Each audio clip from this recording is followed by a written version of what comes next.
தனியார் வேலைக்கு செல்ல பிடிக்காமல் அரசு வேலையை அடைந்தே தீருவேன் என்று வெறிகொண்டு படித்து கொண்டிருக்கும் மாணவர்களே, அனைவருக்கும் வணக்கம். இன்றைக்கி நம்ம கரண்ட் அஃபேர்ஸ் 24 நவம்பர் 2024 ஆண்டுக்கு உண்டான கரண்ட் அஃபேர்ஸ் பார்க்கலாம். 288 தொகுதிகளை கொண்ட மகாராஷ்டிரா சட்டப்பேரவை தேர்தலில் 230 இடங்களை பற்றி பாஜக தலைமையிலான மகாயுதி கூட்டணி வெற்றி பெற்றுள்ளது. ஆக்சுவலாக மகாராஷ்டிரா சட்டமன்ற தேர்தல் இப்போ நடந்தது. இதில் 288 தொகுதிகள் மொத்தம் உள்ளது. இதில் 230 இடங்களை கைப்பற்றி பாஜக தலைமையிலான மகாயுதி கூட்டணி வெற்றி பெற்றிருக்கு. அடுத்து ஆனால் இந்த கூட்டணியில் யாருமே தனிப்பெரும்பான்மை யாருக்கும் கிடைக்கல. கூட்டணி ஆட்சி தான் இங்கே அமையப்போகுது. 81 தொகுதிகளை கொண்ட ஜார்க்கண்ட் மாநில சட்டப்பேரவை தேர்தலில் 56 இடங்களை பெற்று ஜார்க்கண்ட் முக்தி மோர்ச்சா மற்றும் காங்கிரஸ் கூட்டணி வெற்றி பெற்றிருக்கு. ஜார்க்கண்ட்லேயும் அங்கே பாஜக, இங்கே காங்கிரஸ். 81 தொகுதிகள் மொத்தம் 56 இடங்களை ஜார்க்கண்ட் முக்தி மோர்ச்சா மற்றும் காங்கிரஸ் கூட்டணி வென்றுள்ளது. அடுத்து இந்து சராசனிக் பாணியில் அமைந்த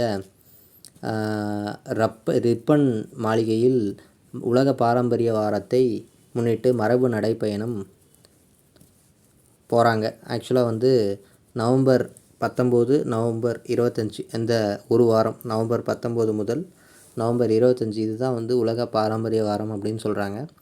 இந்து சராசனிக் பாணியில் அமைந்த ரிப்பன் மாளிகை.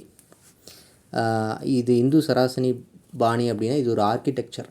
எப்படி அப்படின்னா இந்திய பொருட்களை வைத்து இஸ்லாமிய பாணியில் கட்டப்படக்கூடிய ஒரு ஆர்கிடெக்சர் தான் இந்த இந்து சராசனிக் பாணி அப்படின்னு சொல்லுவாங்க. இது ஆங்கிலேயர்களால் அறிமுகப்படுத்தப்பட்டது.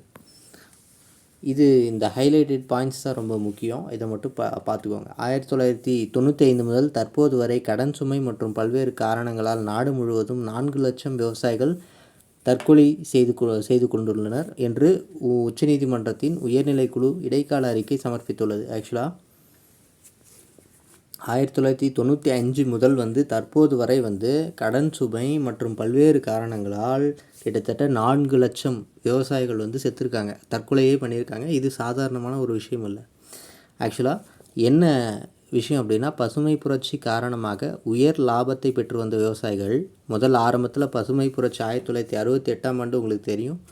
பசுமை புரட்சி தொடங்கியது. அப்போ நல்ல லாபத்தை பெற்றிருந்த விவசாயிகள் 1990 மத்திய பகுதி முதல் கடுமையான பயிர் மற்றும் உற்பத்தி தேக்கத்தை சந்திக்க தொடங்கினர்.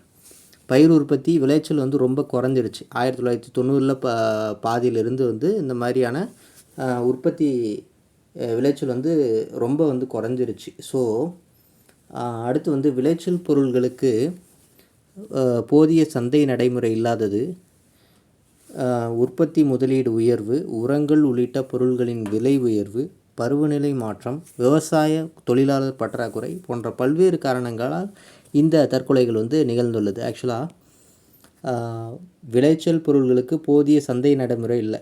ஆக்சுவலாக இப்போ தக்காளி சில நேரங்களில் நிறைய பேர் ரோட்டில் கொட்டிட்டு போகிறதெல்லாம் பார்த்துருப்பீங்க. இதுதான் அந்த விளைச்சல் பொருளுக்கு போதிய சந்தை நடைமுறை இல்லாதது. உற்பத்தி முதலீடு உயர்வு, உற்பத்தி பண்ணுறதுக்கு விதையோட காஸ்ட்டு, அப்புறம் உரத்தோட காஸ்ட்டு இதெல்லாம் ரொம்ப அதிகமாக இருக்கிறது, உரங்கள் உள்ளிட்ட பொருட்களின் விலை உயர்வு, அப்புறம் பருவநிலை மாற்றம், விவசாய தொழிலாளர்கள் பற்றாக்குறை. எதனால் இந்த விவசாய தொழிலாளர்கள் பற்றாக்குறை? இந்த 100 நாள் வேலை திட்டத்தால்.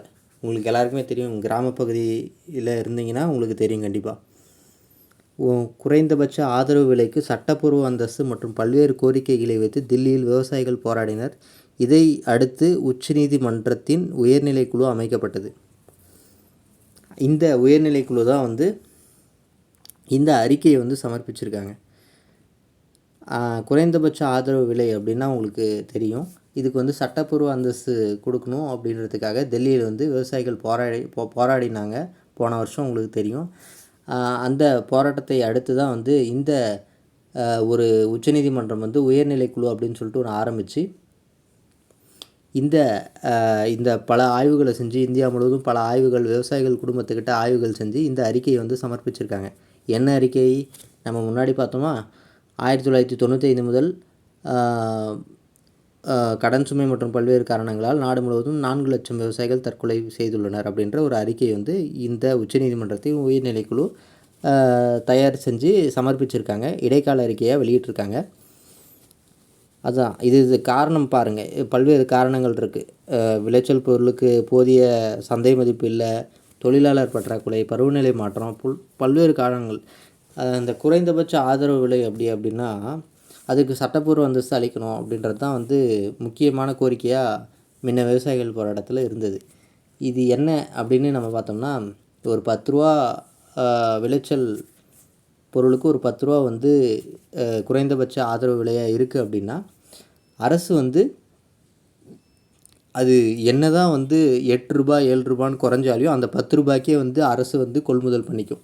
இதுதான் வந்து குறைந்தபட்ச ஆதரவு விலை. இந்த விலைக்கு வந்து சட்டப்பூர்வ அந்தஸ்து வேண்டி தான் வந்து விவசாயிகள் போராடினாங்க. இன்றைக்கி பெரிய நியூஸ் எதுவும் இல்லை. இந்த ஹைலைட்டட் பாயிண்ட்ஸ்லாம் நல்லா நோட் பண்ணி படிச்சுக்கோங்க. தேங்க்யூ. நன்றி, வணக்கம்.